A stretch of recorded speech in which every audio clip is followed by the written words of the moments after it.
It's only been a few weeks, but I really wanted to give you guys another update. One thing I've learned in ministry over the last few years is God does not waste pain, and He does not waste crisis or tragedy or any negative event. What I've seen here in Minneapolis recently is exactly on trend with that, but He's taking that pain and using it to shake people's hope in the things of this world and help them to look for a hope outside of this world that we can find in Jesus Christ. Just yesterday, I was at the Mall of America, and one of my teammates got to talk to this couple. They were really open. They shared the gospel straight up with them. They prayed to receive Christ. It was beautiful. I talked to a young woman who worked at a kiosk there at the mall, and she grew up half Muslim, half Christian, like one parent was each. I got to give her a Bible. I bookmarked it. I prayed for her. She was like really encouraged and excited and just kept saying, "That was beautiful. That was beautiful. Thank you." One man at a kiosk that we visited a number of times was really freaked out by the events of this world, and we started talking to him and just basically got to disciple him, and it was really helping to start bring peace to him some more.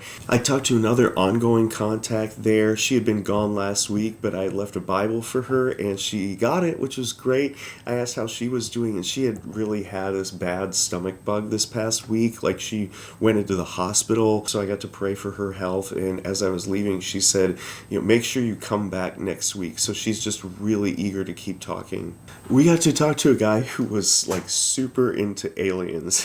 He really believed that humans were created through something that aliens have done, and he just had dismissed Jesus Christ outright from the beginning. He had claimed that the Bible had been changed, and it was just so much hearsay and retranslated so many times, and we really got to address that myth and talk about how the Bible really did come to be, and he had never heard that before.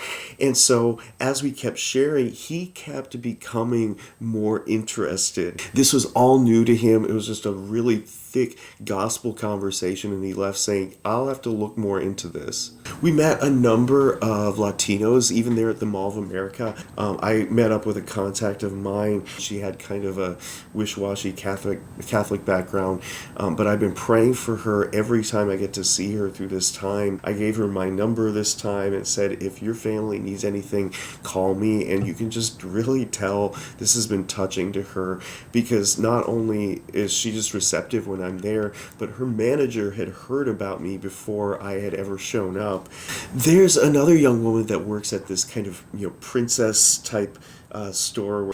We had left a Bible for this girl months and months ago, and it wasn't until recently that we heard she actually did get it. She has been reading that Bible some, but when we met her this past week, she was really just asking, are we going to face doomsday soon?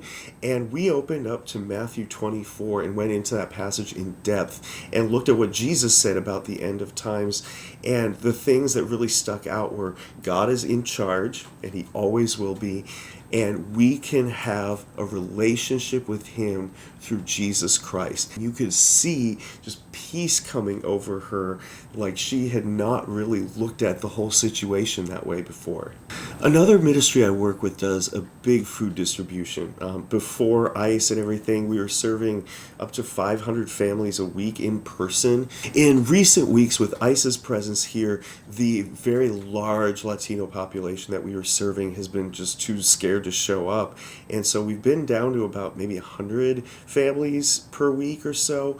But what we've started doing is deliveries. We're going to start giving Bibles to the volunteers who are delivering food to people's houses who are too scared to come out and get it themselves. And we've seen hundreds of people receive Bibles, prayer. Wednesday, I ended up giving away Bibles in 3 different languages. Some of them will just start tearing up as soon as you start to pray with them. We've been giving out these sheets of Bible verses that are really selected to bring hope to people who are facing oppression, and they have been going like hotcakes. All of the Somali Muslims that we see have been receiving those as well, which is a big thing because a lot of them don't like to be seen with Bibles or Bible verses or Christian paraphernalia. God is ministering the gospel in new ways to new people through a season like this.